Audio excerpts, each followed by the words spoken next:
Hi, welcome to the Motion Picture Notion. I'm your host, Gabriel Burton. So, at least here in Connecticut, we're in the home stretch now. We're almost out of quarantine as of the 20th, which is just a little bit over a week from now. Hopefully, unless our communist governor decides to extend it another month, we'll be out and about, and it'll be great. We'll have our masks. We'll be safe. Fingers crossed. I wanted to talk about a video that I had recently seen on YouTube. It was from Ryan Hollinger. I'll leave the link below.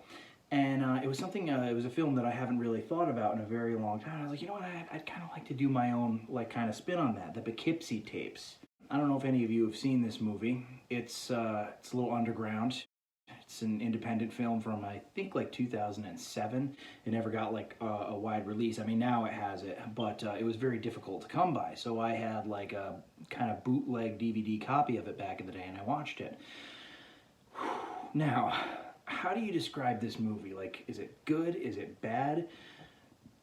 I would say that depends on your definition of good or bad. In terms of being a dignified piece of work that is effective in what it set out to do, it is good. I will say on the technical level, the only problem that I had with it is that certain actors weren't the best. I understand that it was an independent film, but if you really were trying to get that effect, that visceral, real life, disturbing, dark kind of effect, you should have taken more time with your auditions, or you should have gotten some slightly more convincing actors. And I mean, not all the actors were bad. It was really just certain parts that kind of took you out of it a little bit, which is really unfortunate. This movie is dark. I wouldn't really even call it entertaining, honestly. It's sort of Requiem for a Dream or something like that. You watch it and you respect it for its art form, but that's not the type of movie that you just pop in whenever you feel like it. It's a bummer. The Poughkeepsie Tapes is outright disturbing. It takes place around these trainees in a police department who are trying to, kind of toughen themselves up for all the messed up things that they're going to see on the job. So they're showed this series of tapes that were collections by a killer that he left behind for the police, and it's basically just all his escapades. It shows him in the process of abducting his victims. It shows what happens to the victims, and the movie itself, and Ryan Hollinger addresses this, is sort of talking about how we sort of as a society create these killers because in a lot of cases it's their ego, it's their will to become famous, to become infamous. It's that thrill that really gets them, and that's why a lot of people are saying that they should spend more time talking about the victims in these cases than the actual killer themselves. Then maybe the incentive to do what they do would go down. But anyways, super disturbing movie, not afraid to go really dark to a point where you're oh wow, I can't believe they went there. And if you like being scared, this is the most real world kind of experience that you're liable to get with a movie. Ryan Hollinger said in his video that he could, this is a you watch it once and you're done kind of a thing. I would disagree. I don't watch it just by myself periodically, but it is one of those movies that I like to pop in when somebody new is watching it, because I like to see their reaction and then discuss with them after the fact. I'm what did you think about this? Do you think it's a work of art? And I mean, usually it's sort of yeah, it was well done, but I mean, what the hell? I would say that for me, the Poughkeepsie Tapes it's one of the scariest movies I've ever seen, to be fair. I mean, the contortionist scene, for those of you who've seen it, you know what I'm talking about. If not, you can look it up on YouTube.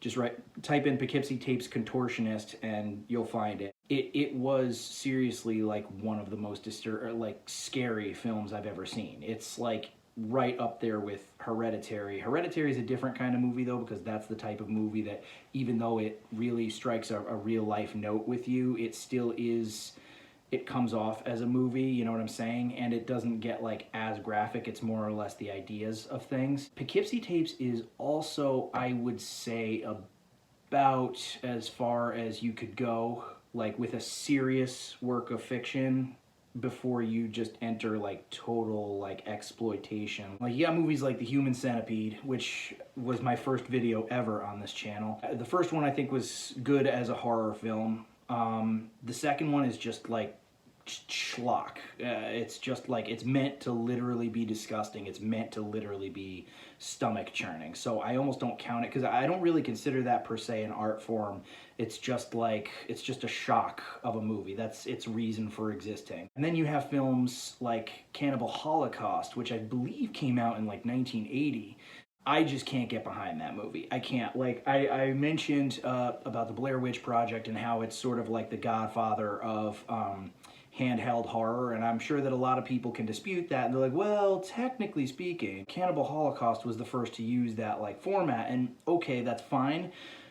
And I do respect that. I mean, we got to give credit where credit's due. I'm not going to pull like, you know, Siskel and Ebert, like how they reacted to the Friday the 13th films, where it's like it shouldn't exist and people should never see it and stuff, because if you say that, people are going to want to see it even more. But also it's like, no, watch it, experience it. It's your call. But, you know, be aware of the fact that it's pretty freaking disturbing. But the thing with that is they really killed all the animals in that movie. And I can't get behind that, because the thing to me that makes horror okay is the fact that it is a work of fiction. Like, nobody's actually getting harmed, and it just crosses a line where it's like, okay, like, do you really just like this stuff? I don't know. I would say that, like, here's the line between reality and fiction, and I would say that the Poughkeepsie Tapes is like right here, and Cannibal Holocaust is like right here. They're like looking through a window at one another, waving. It's like the essence of real life horror. So in its own right, it is, I mean, really a very effective work of art, even given the flaws of like the sometimes shoddy acting. It really is like a waking nightmare, and it leaves you with this really, really disturbed feeling of like, shit like this has happened. So bravo for what it is. I think that if you're a horror fan, I think you should give it a watch. I guess it depends on the type of horror fan you are. If you're the daring type who likes to see something new and disturbing, you know, then go for it. But if you're like, you know, if you're kind of like, oh, I like horror comedies, or I like 80s horrors, like this probably isn't going to be for you. At any rate, yeah, I saw that video by Ryan Hollinger, and it just got me thinking, because like it's been a while since I've seen that movie, but I remember like I watched it, and every time I showed it to somebody, they're like, dude, what is wrong with you? Anyways, Poughkeepsie Tapes, you know, if you're a seasoned horror fan, give it a watch. I think that it's a masterpiece in its own right. I think that it is really disturbing. I don't think that it's something that you can really watch with any type of frequency, like I said, unless it's to watch somebody watch it for the first time and get their like experience, like reaction to it. Yeah. Poughkeepsie Tapes, it's a rough one, but I think it holds its place as like an artistic masterpiece. And to be fair, I do think that it's one of the scariest horror movies ever made. All right, guys, that's all she wrote.